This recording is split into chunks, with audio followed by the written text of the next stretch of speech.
Uh,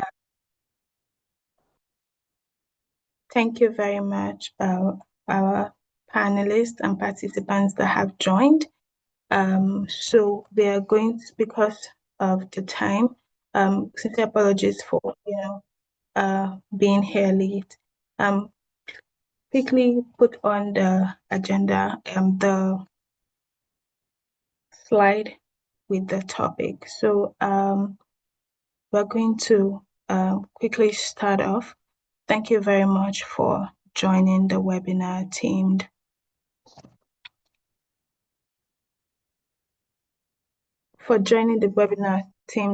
Financing the Future, Integrating the Vaccine R&D and Preparedness into Sustainable Health Policy. This is a pre-conference webinar for the second ECOWAS Lassa Fever International Conference. Thank you very much for making the time to join us. So because of the time and we're trying to, um, meet with the 1 hour that we have discussed, the keynote or welcome remark speaker is having some network issue to join. So I would just quickly go on to call on the moderator. But before I do that, I will just speak briefly onto what the webinar is about. So the webinar is themed Financing the Future, Integrating Vaccine R&D Preparedness into Sustainable Health Policy. And this is a very timely discussion, even as we are gearing up to start the second Lassa Fever International Conference next week. So the objectives are really simple. It's going to be a discussion on showcasing things that are mechanisms that have worked in the region of successful vaccine financing arrangements, discuss strategies that have worked in different contexts, in similar contexts, and see how countries in West Africa can leverage or learn from those experiences. So very quickly for this quick chat, I'm going to be inviting Miss Ronke Oyebanji to start off. While she's coming up, she's the head of Lassa Fever Engagement at CEPI, and we're very delighted to have her speak and moderate this, what promises to be a very interactive session. Please do well to engage, do well to drop your questions, your questions on the Q&A part of the discussion. Introduce yourself on the chat, and then we would get to the point where your questions are going to be answered, and of course your suggestions would also be will be listened to as well, and we're going to read that out. So and just in case you're connected here and you've not registered for the Lassa Fever International Conference happening in Abidjan next week, please in the next slide that you'll just be seeing shortly, just do a quick scan of the QR code and you'll be able to register. So I'm going to hand over to Miss Ronke Oyebanji. Over. Thank you very much, Odoma, and good afternoon or good morning, everyone. Thank you for joining this important webinar. I hope that we can take you through 50 minutes of interesting discussions. By the end of this session, we hope that Professor Nikes, Dr. Kwasi, and Dr. Petronil Zengbe will share with you all their experience working in R&D in the region, in the African region, but also some insights that allow us to understand how we can advocate for better financing for vaccine research and development.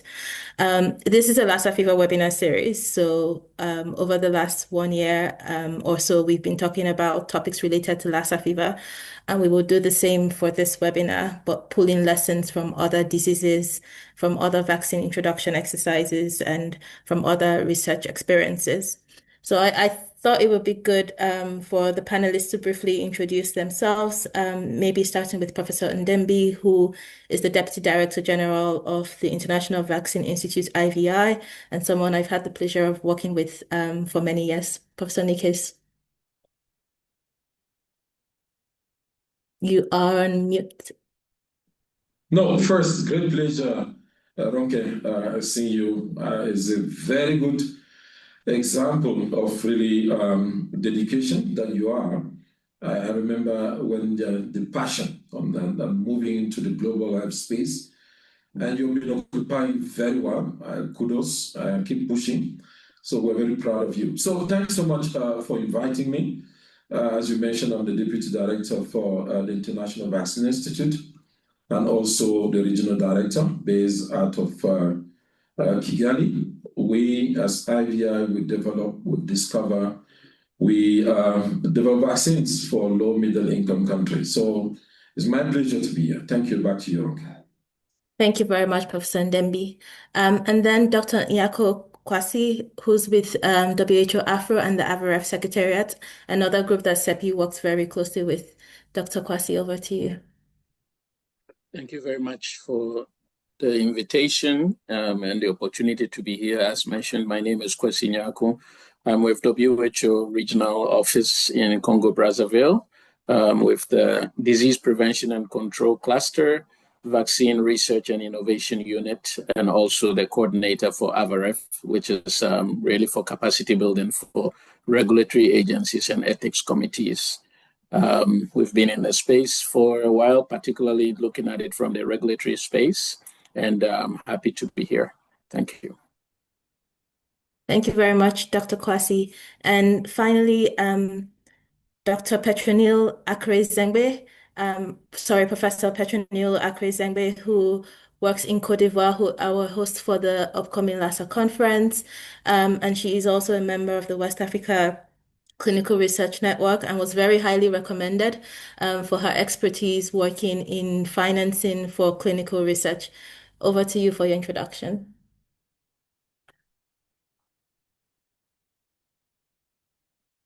Morning, everybody. But in following, I will talk in French. Yes, please. I hope it will be translated in French, but not translate. So please let me talk in French. It's okay? Yes. One quick check with Oloma is, do we have translation on? Yes, we do. We have the translators assigned. So I think they're having network issues on the Wahoo side. I've already reached out to them to confirm that. So perhaps you can skip to, other speakers, and then we try to solve that so she's able to speak comfortably. No, actually, I'm going to put Professor Ndembi on the spot and see which of us can serve as a quick translator if needed, or is there anyone on the call that could help? Nope. No. Okay. Professor Petronile, are you happy to at least do the introduction in English while the translator comes? Oh, in English? It will be slowly, eh? Slowly. Yes. Okay. I'm teaching now. I'm teaching in University of Félix Houphouët-Boigny University, Abidjan, in Abidjan, in the public health department. I teach to economic health. So last years, I was General Director of Research and Innovation. So after my function, I continue to work in research, especially on finance, la mobilisation des ressources pour le financement de la recherche. So I'm also member of reactive. Yeah, and Please We have let me translation now is here. Translation is here now. in So French, fine. please. Yeah. Let me speak in French, please. Can I? Yes, please. OK. Donc, je disais tantôt avec mon mauvais anglais que je suis professeur d'université en santé publique à l'université Félix Houphouët-Boigny de Côte d'Ivoire à Abidjan. Et je suis au département de santé publique où j'enseigne santé publique, mais particulièrement tout ce qui est relatif à l'économie de la santé. J'ai été il y a quelques années, j'ai eu un passage au ministère où j'ai été la directrice générale de la recherche et de l'innovation. À ce titre-là, the j'ai eu à director of développer pas research mal and d'initiatives innovation. en termes de In that mobilisation des capacity, ressources pour faire avancer toute initiative en matière de recherche. Et à la faveur de la COVID-19, j'étais encore directeur. Nous avons eu à mobiliser toute la communauté scientifique en sorte qu'en marche du plan stratégique pour la lutte contre la COVID-19 en 2020, on a dû, au niveau de la communauté scientifique, élaborer aussi un plan stratégique afin que la recherche puisse soutenir toutes les stratégies de lutte pour la COVID-19. Le plan, à l'époque, avait coûté 12 milliards de francs CFA. On a pu obtenir que 1 milliard de francs CFA qui, évidemment, n'ont pas vraiment suffi à toucher tous les domaines de la recherche qui devraient pouvoir accompagner la lutte contre la COVID-19. Pour autant, dans le cadre du WACREP, nous sommes dans une perspective de mobilisation des ressources à travers des appels à projets. Et là, nous allons bientôt travailler sur un projet concernant les arbovirus, dont fait partie la dengue, qui est aujourd'hui en Côte d'Ivoire une maladie endémique. Au début, dans les années 2016 à 2018, c'était des épisodes épidémiques, mais aujourd'hui, la dengue en Côte d'Ivoire, qui est une arbovirose, sévit à l'état endémo-épidémique. Et par rapport à la Côte d'Ivoire, nous sommes aussi en pleine période d'épidémie à Mpox. Et de ce point de vue-là, la Côte d'Ivoire a dû aussi également préparer un plan stratégique, pardon, avec un financement, une partie du financement orienté sur la recherche. Voilà. C'est ce que je peux dire globalement en attendant que dans le débat, je puisse en dire un peu plus. Je vais peut-être m'arrêter là. J'essaie d'aller doucement parce que comme la traduction n'est pas systématique, j'essaie d'aller un peu doucement. Donc, c'est ce que je peux dire d'entrée de jeu en ce qui me concerne. Et ce que je fais bon, par rapport à la recherche, notamment dans le domaine de la vaccination. Merci. Mhm. Mhm. Merci beaucoup, Professor. Thank you very much. I'll go straight to Professor Niket and suggest that we keep the answers to about 3 minutes, so that we also get a chance to have audience Q&As. So Professor Niket, I mean, you've been working in vaccine R&D, of course at IVI, previously Africa CDC, previously with various institutions, research institutions. In your experience, which sustainable financing mechanisms have you seen work effectively? And as we think about this for Lassa, but also for other pathogens in West Africa, which models would you say our governments or policymakers need to adopt? No, thanks so much, Ms. Ronke. I think a very important question. And again, thanks to Prof. Petronillo. It's important that we start mobilizing resources to address some of the local issues. Very important. So we currently heavily depend on the global north to address some of the research questions. If you look at the list of pathogens that are currently being prioritized across different streams, including CEPI, WHO, the African Union, we have about 22 diseases. If you look at those 22 priority diseases, very few have moved to a stage where we are very comfortable as researchers, as really policymakers across this continent. And the main reason, Ronke, is because we spend less than 1% of our GDP on research, despite several initiatives, the Abuja Declaration, the African Union resource mobilization for health financing that has been going on for years, back to the 1979, where this conversation on really moving the needle on financing to at least 1%. So really, I think we need to start really taking really a step back, or to be quite really be conservative, saying going back to the drawing board, as we have learned. Really, we have experienced several outbreaks, pandemics on this continent, but every time we miss the opportunity to address some of those fundamental issues around funding R&D, around mobilizing domestic resources to fund R&D. Someone said, we all know our quote in Churchill, that never leave a crisis go away without really taking full benefit of it.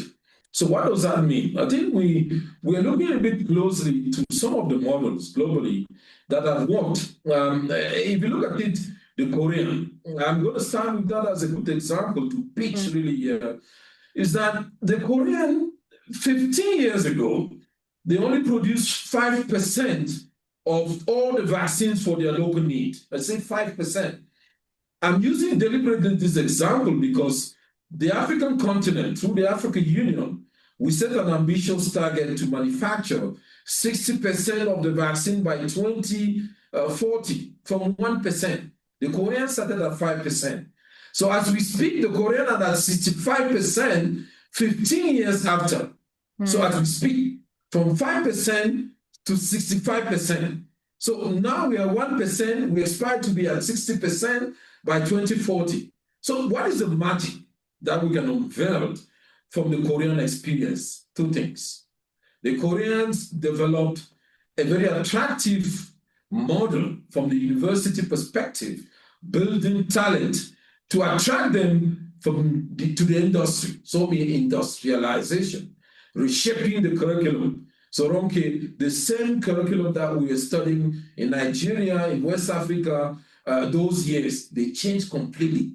They make it attractive so that the youngsters, people can say, hey, this is a good space. I'm going to go for a master's in biochemistry engineering because it's attractive and there's a future for job creations. So that enabling environment. Secondly, the business model.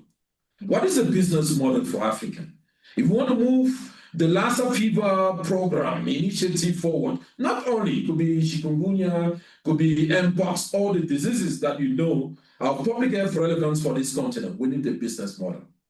We cannot heavily rely on external sources. So again, not a copy and paste, we can customize it, we can adapt it for our local context. The Korean model again, what they did, if you have a viable project, an investment case, R&D that can lead to manufacturing, you bring the project, there's a whole think and tank group that can the think tank group will look into the proposal, and if they deem fit for funding, what's going to happen? 50% of that funding is being supported by the Korean government. 50%.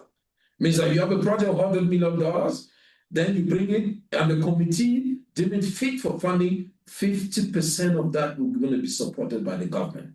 50%. Then what's going to happen? The philanthropists, the foundations, that you know all of them, the MasterCard Foundation, the Gates Foundation, Susan Buffett Foundation, all the foundations that we know, they will come and put 25% of that equivalent matching. So you see, it's left with 25%. So now the owner, the PI, those who are driving the project, they need to find a way to secure additional 25%. So the means here is to be sure that everyone carrying the risk is spread across. Because if you put in your money in a project, okay, you're going to be sure that it's actually run effectively.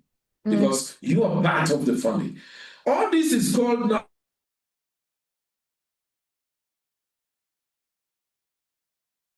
That's why that's worked in several countries practically. When we say blended financing, people think it's something different. Everyone is part of that blending or innovative financing mechanism. So in a nutshell, to conclude on that question, one, very important, domestic resource mobilization. Ownership, we need to be sure that we put money in the basket.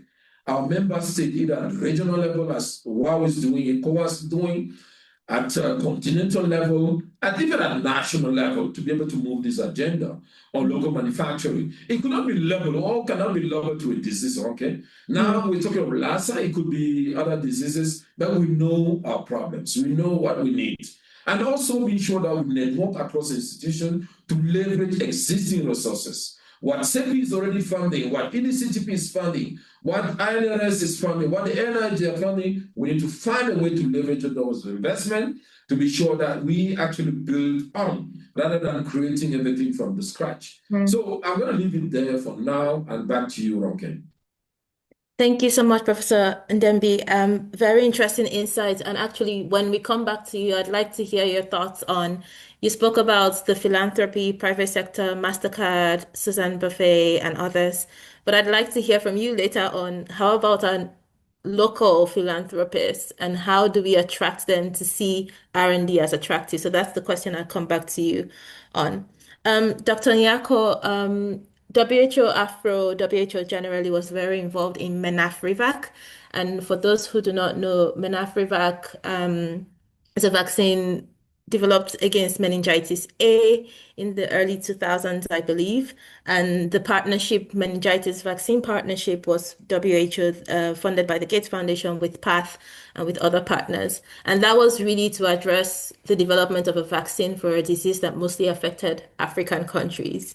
So similar to Lassa, where we're working on a disease that affects largely West African countries, what is your view on mobilizing donor funds, building on the MENAFRIVAC experience? And how do we make sure, Professor Nike spoke about where the funding for Lassa at the moment is largely coming from international partners, including CEPI, and from sovereign countries contributing to CEPI and EDCTP as well. So in your view, what can we do to turn the tide and see more domestic financing going to diseases that affect our countries, building on your MENAFRIVAC experience? Yes, thank you very much for the question. As you mentioned, the MENAFRIVAC meningitis is a disease that definitely before the MENAFRIVAC vaccine was really causing a lot of havoc, in a sense that it affected a lot of countries in the term the meningitis belt. In addition to that, 1 in 6 folks that were affected were dying. 1 in 5 had long-term consequences that was debilitating. And so with the advent of the MENAFRIVAC, which was developed, as was mentioned by Dr. Nikes, using really a model that worked. It was blended financing. The partners, it was first funded by Gates Foundation and PATH, which invested at the time, I believe 2010, where they put $70 million in it, which was very low relative to the cost of vaccines in general, which probably runs around 500 million or so. But because most of the stakeholders and the researchers came together and collaborated, they were able to actually doing this, also ensuring that they had market, worked with a manufacturer, and actually this vaccine, once it was ready, was distributed to, almost how many people were introduced? Almost 450 million people. And following the distribution was also supported by Gavi. So a lot of this, as well as domestic funding as well. And this really led to almost a 90% reduction in meningitis A, which is a very good example from development to rollout. And as we speak, there is actually a new vaccine that's on there. So this model has worked, and I believe if folks come together, this model can also work for Lassa fever. But I just want to pick up on a couple of things that Professor Nikes said. I want to zoom up a little bit before I zoom in into some of these things. We had talked about countries having a target of 1% of their GDP for going into research and development in general. And in Africa, we are, below, I think it's probably points, definitely not the 1%. Very few countries are close to 0.7. If we look at, in terms of development, other countries out there, the EU has set a target of 3%. China, in some places, have even close to 6%. Essentially, the more you put money in research and development, the more you are able to become innovative. And in doing that, you are really investing in the ecosystem, not just solutions. So, you're asking a question about what do we do about Lassa fever. I'm taking this a little bit higher up and saying we really need to look at our researchers, we look at our, schools, institutions, and put all these packages together so that we really have an ecosystem that would enable us to be able to effectively participate as opposed to just be looking for, simple answers. So from that level, it really starts in my mind from a mindset change. One of the first things is that, in fact, doing research and development is more important even to us in Africa than to the West, because we don't have opportunities to make mistakes. Yeah. We really have to be making informed decisions which come from research. And we can really structure things in such a way that this will be able to work. The other thing, as Professor Nikes had mentioned, was not making, not letting a disaster or something go without taking advantage of it. But really, the time to take advantage of it is now. It's the inter-pandemic or inter-disaster period when things are slow, so that during a proactive time when you can actually do some work to, ensure that you are putting things in place. Research is promising. Research is profitable. And I believe that if we take it that way and we are serious about it and really reverse it, as opposed to thinking that it's just something you do when you have money, it's really something you do when you don't have money. And it's something that you do if you want to grow, because if not, and we don't invest in the basics, in the basic education, in the researchers, in the clinical trial centers, in all the associated industries, we will never be able to move forward, and we will always be asking. And in that way, it's difficult to really create the economy that would make it sustainable. So I want to end here now. Thank you. Thank you very much, Dr. Kwasi. And I really like the points you made about how do we take this one step higher and how do we think about this for the broader ecosystem and an investment that could potentially serve Lassa fever, but even beyond that, how are we investing in R&D to strengthen innovation in the region? For Professor Petronil, when you made your introduction, I really enjoyed the points you made on the various aspects of research that you've been involved in. Mpox, which Côte d'Ivoire is currently responding to, but also COVID-19. And it's clear to, I'm sure, everyone on this call that in Africa, generally, West Africa, we are faced with competing health priorities, infectious disease outbreaks, maternal health, nutrition, and more. So in very practical terms, how can we make the case for investments in vaccine research and development in the face of competing health priorities?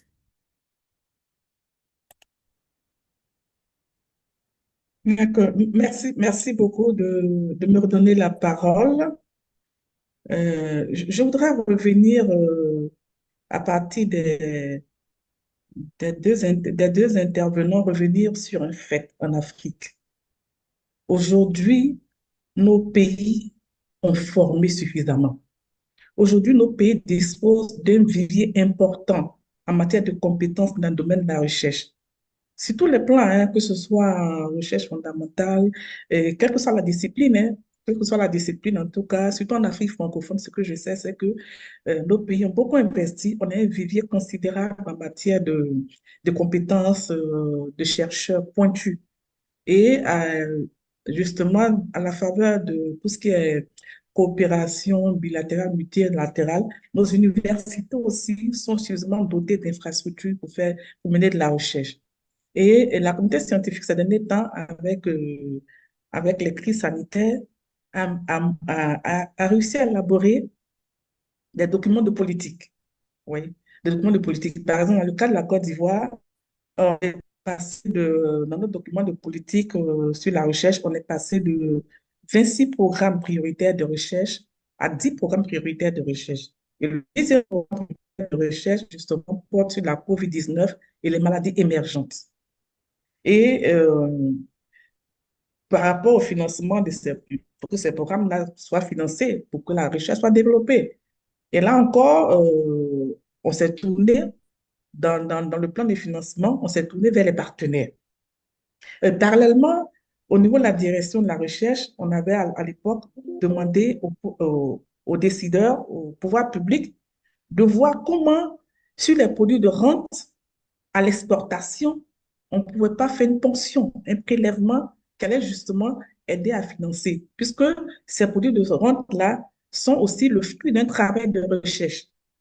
Quand je prends par exemple en Côte d'Ivoire le café de cacao, c'est la qualité des produits qu'on a aujourd'hui qui font qu'on arrive à l'exportation émane justement en amont d'un travail de recherche qui a été fait. On sent au niveau de la production, on a des cultures de rente de qualité qui nous permettent de les exporter et qui créent de la richesse pour le pays.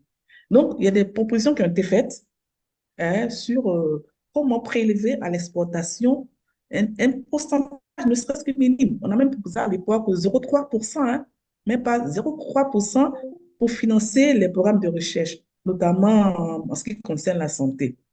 Donc, voici des pistes. Peut-être que j'anticipe, mais j'anticipe parce que je me dis, on mobilise les fonds, les ressources avec les différents partenariats à l'étranger en période de crise sanitaire. En période interépidémique, comme l'a dit tout à l'heure le collègue, en période interépidémique, en période d'accalmie, qu'est-ce qu'on fait? Est-ce qu'on arrive à mettre un peu de côté ou est-ce qu'on arrive à penser ou pensionner un peu d'argent pour qu'en période interépidémique, on puisse tranquillement continuer la recherche en sorte que ça puisse aider nos États.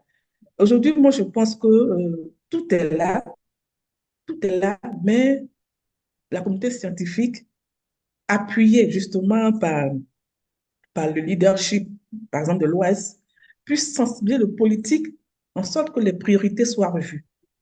Il y a des solutions locales qui vont nous aider à développer la recherche, à développer la recherche de la vaccination avec des fonds locaux, des fonds domestiques.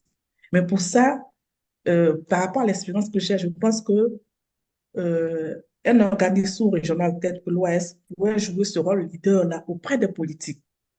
La communauté scientifique a des solutions, mais on a besoin justement peut-être d'une autre institution sous-régionale telle que l'OAS pour nous aider à sensibiliser davantage le politique pour que des solutions qui sont devant nous soient utilisées justement pour développer la recherche. Sinon, la plupart des pays ont des programmes nationaux de recherche, comme je disais tantôt. Pour la Côte d'Ivoire, le programme national de recherche 10 porte sur la COVID-19 et autres maladies émergentes. Aujourd'hui, en Côte d'Ivoire, on a la mpox. En Sierra Leone, il y a des cas de au Libéria, pareil, mpox. Que font les États? Parce qu'on va toujours se tourner vers l'extérieur alors qu'il y a des potentialités locales qu'on pourrait chercher à développer pour que on puisse effectivement contribuer à financer convenablement et efficacement la recherche dans notre pays. J'espère que j'ai répondu à la question.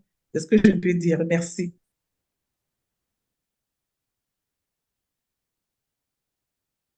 Thank you very much, Professor Petronil. And just to say to the interpreter, just apologize for the interpreting challenge to everyone. It was a bit difficult to hear, but I understand that's been resolved in the background. We're going to open up shortly for Q&A. So if you have any questions, please put it in the chat. I don't think we can bring people up. So if you have any questions, please put it in the Q&A box, and I'll make sure we ask. But Professor Nikes, I promise to come back to you on, excuse me, how do we get Nigerian, sorry, not just Nigerian, um, West African private sector philanthropists more involved in vaccine R&D? What do you think is the sweet spot for them? No, first, Ronke, the point is, are we making it attractive for philanthropists to really embark into this journey? Let's remember very well, I mean, you know it very well, Ronke, and the panelists. Vaccine is not a, plug and play, right? So you just push a button, you get it next door, you get the vaccine virus. No, it's an investment. And recall that philanthropists want to be sure that they're not just putting their money in something they don't get it really clarity on the processes. Remember, they're not scientists like you and me. So, and that's the reason Dr. Kwasi and myself, we spent our whole 2 weeks in Lusaka last week speaking to ministers of health, 47 ministers of health of the WHO Afro region, so that they can understand, are we speaking the same language? If your minister of health cannot get it right, I mean the minister of finance cannot get it also right, because these are the guys who signed the check. And if the minister of finance doesn't get it, do you assume a philanthropist can get it? So my point here is that we need to start making this all really agenda. We need to break it down so that there's no fragmentation of information. It looks appealing to the Dangote, like the Moi, or the best, really, the billionaires of this continent. Very interestingly, if you plant, you have more billionaires on this continent probably than in Europe. So, but what is your contribution to the health sector? I mean, that's a question we need to look into. But I give all these big and really a big shout to all of those because they did a great job during COVID. So I'm going to take an example, pretty simple. We all were part of this COVID. Ronke, you know this very well, and some of our delegates here and also the panelists. COVID in Nigeria, the private sector-led coalition included the Gates Foundation, the Dangote Foundation, and some of the philanthropists that we have the best on this continent to support at their country level and as well as at continental level. There is billions of naira. I said billions. I was looking at the latest number. They were about close to 40 billion naira mobilized by COVID for COVID-19 response. And then if you look at it, this is a private sector contribution alone with the government, with the philanthropist. So it means that we have an untapped, really, component or area or resources that we have not been really engaging proactively with. I have to reach out to them. I mean, my answer is yes, if we reach out to them, we frame it properly. The light of those, of the African philanthropists, definitely they will contribute to this whole agenda on research and development. Because we are all part and parcel of it. If there's another really pathogen X for the next pandemic, I can tell you the also business is going to be affected. We're seeing it during COVID. So that corporate social responsibility, in my views, is very important. But we haven't triggered the right levels to bring them on board. And in my own views of looking at these things, and I may take it very simple. If you are in a meeting and there are only 4 seats, and you are the 5th person, and you are not being invited to that conversation, guys, go to the next room, pull a chair, come and sit around the table. Don't think that because you are a philanthropist, you are not being invited on this very complex conversation around health, financing, R&D, that you're not part of it. No, you are part of it. But now we need to do our own work as researchers, policymakers, to find a seat for you to be around the table and make your own contribution and financial contribution. We have moved away of really talking. Really, we need to talk. We won't walk the talk. The Abuja Declaration 1989. 15% of our own GDP into health and research. How many countries are achieved? Less than 5 out of 55. Is that good? We have just back from a meeting in Accra where all the key minds of this continent will call for a health summit on health sovereignty, health financing. The same conversation, but people all agree that we need to move on. We need to start really walking the talk. We need to engage the right people, being sure that they put money, and we keep moving on this agenda of research and development and health financing across the continent. So in my conclusion, obviously, I think there needs to be some advocacy.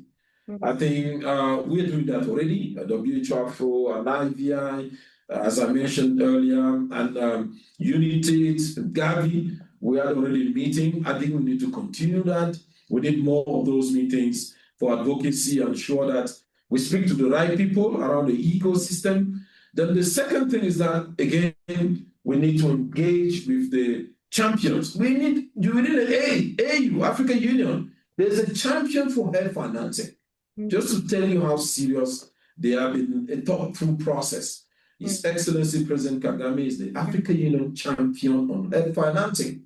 We need to talk to him. We need to bring more ideas on how we can engage with the donors, the philanthropists, the development financing institutions, all those that have a role to play. Let's bring them around the table. And then they have to find a way to sit around that table and bring all their modest contributions. So that's the only way we can reshape the health financing architecture. And lastly, Ronken, we are undermining this group, the diaspora. The diaspora. Not only the philanthropists, also the diaspora. These folks oversee, I think if you look at the contribution to the Nigerian economy, the contribution to Africa is huge. If we just tap into only 5% of that money that is flowing into, and we redirect it into health financing, that will go a long way. So I'm going to pause here and be sure that our other panelists can contribute to this very important conversation. So back to you, okay.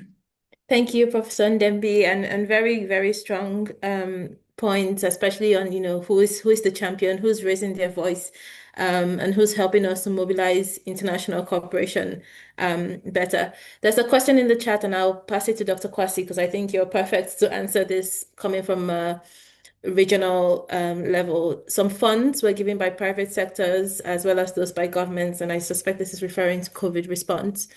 But even beyond, what would you say are the challenges in accessing these funds meant for health interventions in the region? So how are funds from private sector, but also from governments being used in the region, but what are the challenges in accessing them? Yes, thank you for the question. I think when it comes to financing, one of the things that we see, particularly with private financing, is I see a bit of fragmentation. How do people access funds these days? You send a proposal to a funder, you get the funds, you get that done. A lot of the times who went for the proposal gets to use the funds. So there are instances where probably the right people who need to use the funds are not necessarily aware of it. In a lot of instances as well, those who give the funds usually have their agenda on what they want the funds to do. So in some cases as well, you have funds that really is doing what the funder wants, not necessarily what is it that you want. So how do we really get this right? Because just getting the money doesn't even mean you get it right. Okay. So, Professor Nikes talked about getting the right people at the table. Let's look at something as simple as, let's say tomorrow we have to come up with a new vaccine for Lassa fever at a government level. Who has to be at the table for this discussion to be made? Well, someone says Minister of Health. Is it only Minister of Health? Well, what about the Minister of Finance? What about Minister of Science and Innovation? What about Minister of Education? What about Minister of Culture? Because all these people are involved somewhat, somewhere. And I think we need to start making decisions where we have the right people at the table, because if you miss a key component, you can make all the decisions you want. When it comes to implementation, you won't get there. And so I think we need to really start looking practically beyond declarations on what we wish to do, but really, how do you get this done? And sometimes we need to start getting into the details. You know, who do you have here? How are you going to get it? Obviously, nobody is giving money for someone to misuse it. So how do we make sure we have results-based accountability frameworks to ensure that funds that people are putting into things are going to get the results? You see, all these things are things that we need to get involved in. Dr. Nikes talked about diaspora. Yes, there are a lot of experts out there.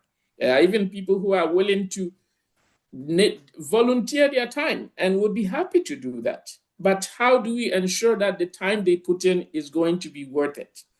We've talked about 1%. 1% of West Africa's GDP is what? 2 billion? If we are planning for research, and given that West Africa is actually, you know, we have all the countries involved, but have we thought about doing, you know, regional planning to look at the resources we have? What expertise do we have in Ivory Coast? What do we have in Nigeria, Ghana? How do we work together as opposed to each country trying to set their 1% target and doing what is it that they want? Are we creating an environment for scientists to talk to each other? So I think we need to start getting into some of these spaces where we are really looking at how do you get the results that you need in the time that you have to ensure that the funds that we can raise are being used. Other thing that we have to think about for our continent, the continent is quite strong in a couple of things. One of it is community engagement.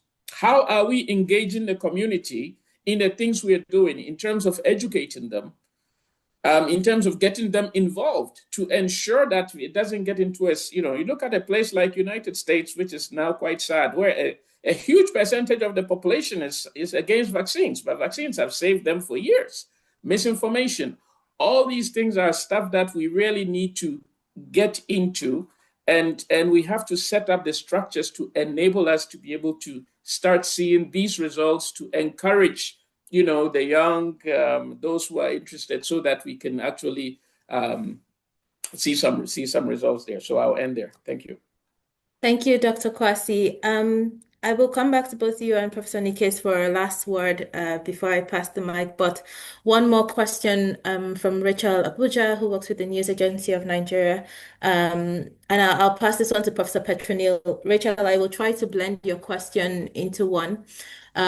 Professor Petronil, earlier on, you spoke about how can we take the financing that comes during outbreaks and we invest them during peacetime.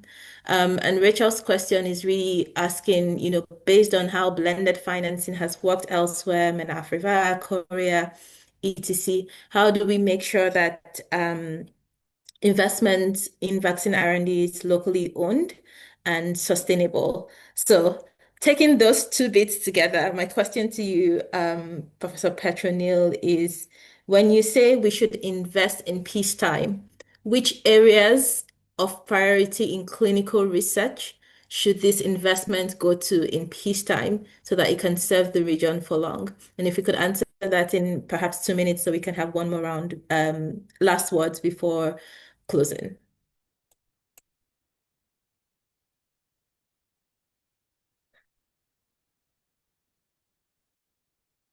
J'essaie d'activer mon micro. D'accord, merci bien pour la question. Je disais qu'en période d'accalmie, c'est vrai, qu'est-ce qu'il faut faire? Il ne faut pas attendre que les crises... dans le chat, quelqu'un a dit quelque chose dans le chat, il a dit comme ça que il ne faut pas laisser... une crise est une opportunité. Une crise est une opportunité. Donc, par conséquent, après la crise, qu'est-ce qu'on fait des acquis de la crise? Voilà. Donc, c'est de ça qu'il s'agit en effet. Donc, c'est de voir... il y a toujours l'expérience que j'ai, c'est que on avait une crise sanitaire, on a pu avoir de quoi mobiliser pour faire face à la crise. Et il y a un fonds qu'on appelle généralement dans le jargon les restes de campagne. Et les restes de campagne, comme on dit, ça veut dire qu'il y a des fonds qui sont mobilisés, mais qui sont en sus de ce qui devait être, et ce fonds restant doit pouvoir être utilisé à bien escient. Et sans cela il faut pouvoir revoir les priorités. Pour pouvoir revoir les priorités, lorsqu'après une crise, on a encore un fonds qu'on a en solde. Ouais, un peu. Donc, après une crise, quand on a un fonds qui reste en solde, comment est-ce qu'on revoit les priorités, comment les hiérarchies aujourd'hui? Moi, je pense que c'est vrai que après les campagnes, on a tendance à dire, en Afrique, surtout, on a tendance à dire, il faut renforcer la surveillance épidémiologique, il faut renforcer les capacités en matière de ressources humaines, mais le côté recherche, j'avoue, de par mon expérience, qu'on y accorde très peu d'importance. Et moi, je voudrais vraiment encourager tous ceux qui sont au niveau décisionnel, même au niveau opérationnel, qui peuvent faire en sorte que la réflexion soit portée en période interépidémique sur une priorité accordée à la recherche. On gagnerait beaucoup. On gagnerait beaucoup. Parce que la recherche, quoi qu'on en dise, elle soutient tout ce qu'on a comme intervention, que ce soit les campagnes de vaccination, elle soutient beaucoup ces interventions.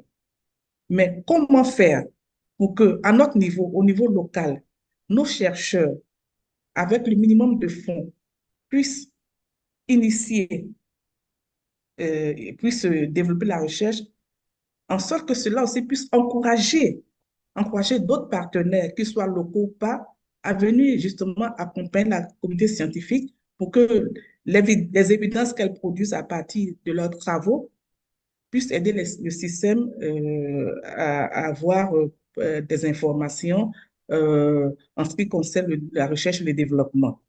Je voudrais rapidement dire aussi que, en parlant je fais une petite digression par rapport à la question, en parlant de philanthropes et autres, euh, ce que j'ai remarqué, c'est que l'Afrique n'a pas cette culture-là encore, notamment la philanthropie orientée sur la santé. De plus en plus, on utilise les stars pour faire passer un message à la population. Mais ces stars aussi pourraient être utilisées pour toucher hein, les milliardaires de ce monde, pour que ces milliardaires-là investissent euh, dans le secteur de la santé, notamment sur la recherche et le développement. Donc, moi, en période interépidémique, je pense qu'il faut revoir les priorités plutôt que de dire on renforce la surveillance épidémiologique, plutôt que de dire on renforce les capacités du personnel, c'est aussi dire que la recherche devrait constituer une priorité en sorte que tout ce qui était mobilisé en période de crise puisse être orienté vers la recherche. Voilà. Je ne sais pas si je me suis fait comprendre. Je disais que, pour résumer, je disais qu'en période épidémique, c'est de revoir les Yes, you did. Thank you priorités so much. et And d'apporter de unfortunately, l'importance à we've la run out of recherche. time, but Professor Aminu from Zaria, Nigeria, I will take your questions. I don't know if you're attending the conference, but we're going to plug in that CEPI, IVI, RVMC, and even WHO Afro have side events next week. IVI is on Thursday morning, CEPI is on Tuesday morning. If you look at the conference website, the schedule, all of the details are there. So please, please, if you're at the conference, join us. And if not, I will make sure that we try to get a response to you offline. So 30 seconds for each of my panelists in closing. We've discussed sustainable R&D financing. We've discussed how can we make our language, as Vivian put in the chat, more accessible to private sector in a way that they understand and find it attractive. We've discussed experiences from MENAFRIVAC, but also examples from Korea on how domestic resources have been used. We've spoken about creating the enabling environment in terms of education, curriculum, but also investing for diseases that could help the broader ecosystem. So 30 seconds to each of the panelists. What's the one key message that you want everyone listening to us to take out of this? Professor Nikes. No, at first, let me thank you, Ronke, for managing this session pretty nicely. Yes, so I cannot thanks. hear you, so I'm not sure if it's me or... I hope you can hear me. No. Hello? Dr. Kwasi, can you hear Professor Nikes? Yes, I can hear him. Okay, it is obviously my sound. So should I go ahead and proceed? I can hear you as well. I can hear both of you, so I don't know. Ronke, should I proceed? I've lost my sound. I do apologize Okay. if you can hear me. Oloma, do I you want can to hear take you, over Ronke. and close us? I can hear you. I can hear everyone. I think it probably is setting on the translation because it's switched to Yeah. English. So yes, Yes, Okay. correct. it's supposed Go to. ahead, Maybe Dr. switch. Nikes. Okay, so no. First, thanks to Ronke really for managing this session efficiently, and as well as the Health Watch, they are doing a wonderful job. I've been following them for a couple of years, and these are kind of sessions we need to see to move the agenda on health really forward across the continent. So my only probably keywords here, or two, will be leadership. Leadership plus what we've all said in a different way, really thinking globally but acting locally. That's very important because really we need to start driving the agenda on health inward. So some of the heroes that you all know that have done it pretty nicely, and then kudos to them. The like of Dr. Chikwe, Dr. John Kengasong, you've seen how during COVID, the leadership, they have revolutionized the way we all think of health in Africa. There were no lack of resources. They mobilized resources to make things happen. I mean, this is the kind of leadership we need to see praying during, post, or whatever phases you want to see to drive really health financing for research and development. We need champions. We need people that can bring those or break those pieces together. I mean, break those pieces and present them to policymakers and also the different funders, development financing institutions to attract. You need to make something attractive for people to find values to put in their money in. I mean, it's not a take that, they're not obliged to put in money, but if there's something should be appealing, you should trigger something for them to put in resources. Let not put the blame on them, put the blame on us. What have we done to make it attractive for some of those that we have mapped around, the same people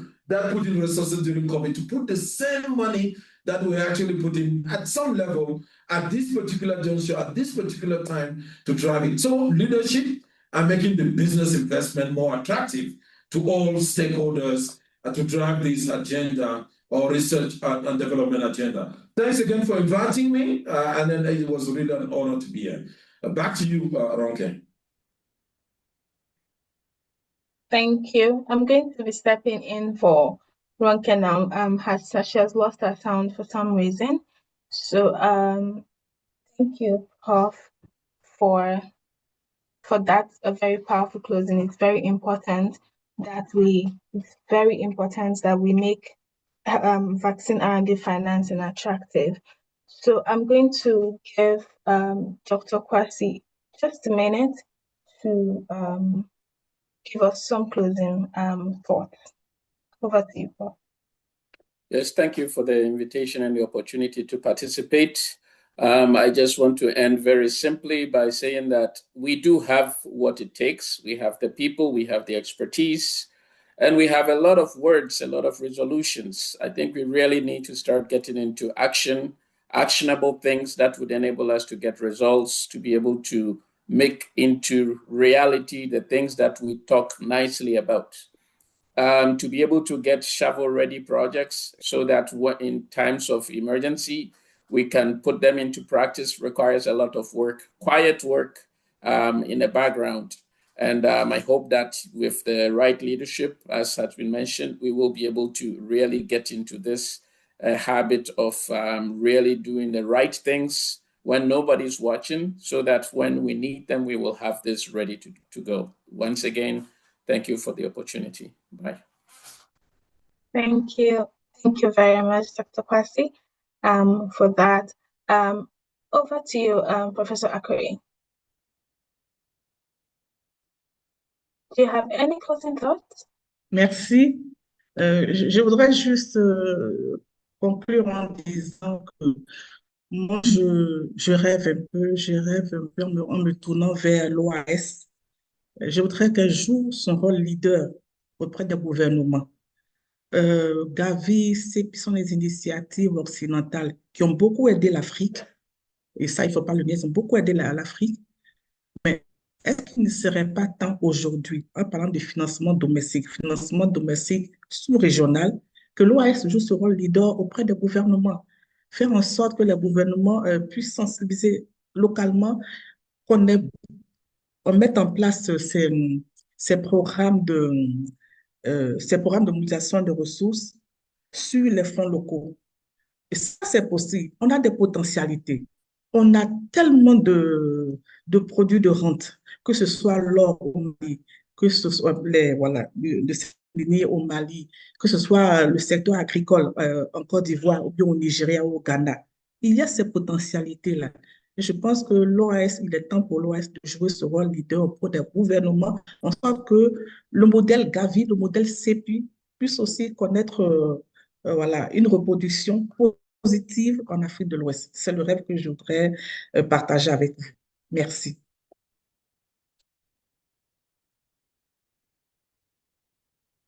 Thank you very much for that. A reiteration of it is we need to make vaccine R&D financing attractive. And secondly, we have the potential to be able to pull this off. So it's now that we need to start prioritizing vaccine R&D in the West African region. Thank you very much for this. Thank you, Ronke, Prof. Ndembi, Dr. Kwasi, and Professor Akure for making out the time to join us. And very sorry that we've offshot the time by about 5 minutes. Please, the IT team kindly project the QR code to quickly give feedback on. We're a learning organization and a learning project. We'd like to get your feedback on how we can improve this kind of discourse going forward. So you can take a screenshot of it or do a quick scan of it.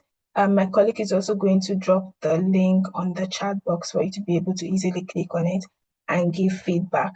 In the meantime, we also dropped on the chat box the link to the conference proceedings.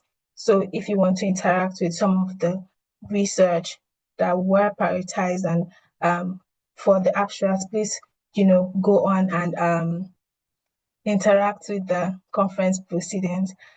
Also, most importantly, the conference is commencing on Monday, the 8th of September, up to the 11th of September. This is Monday to Thursday next week in Abidjan, Côte d'Ivoire. It'd be good to have these additional people here at this webinar, register for it. So we would also drop the link. Please interact with the websites, the social media platforms, and also do register and plan to be there with us in person during the conference. Thank you very much for this.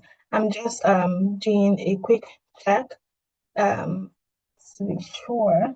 Okay, so I think with that we can bring this to a close. Thank you very much for making the time to join us amidst your very busy schedules.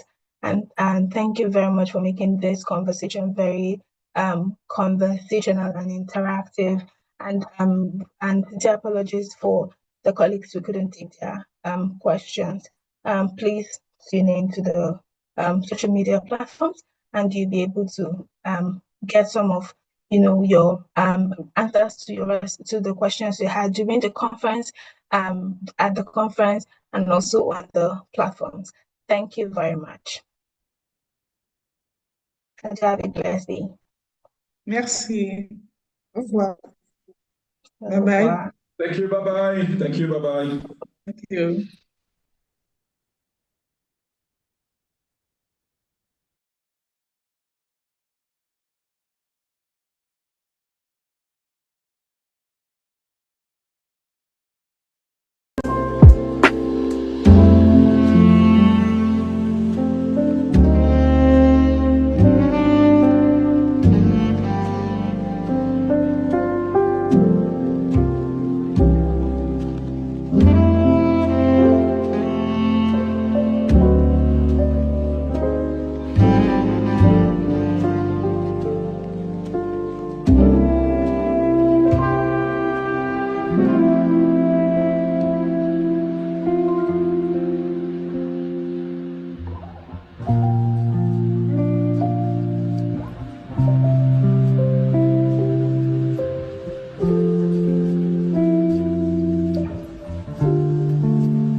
you.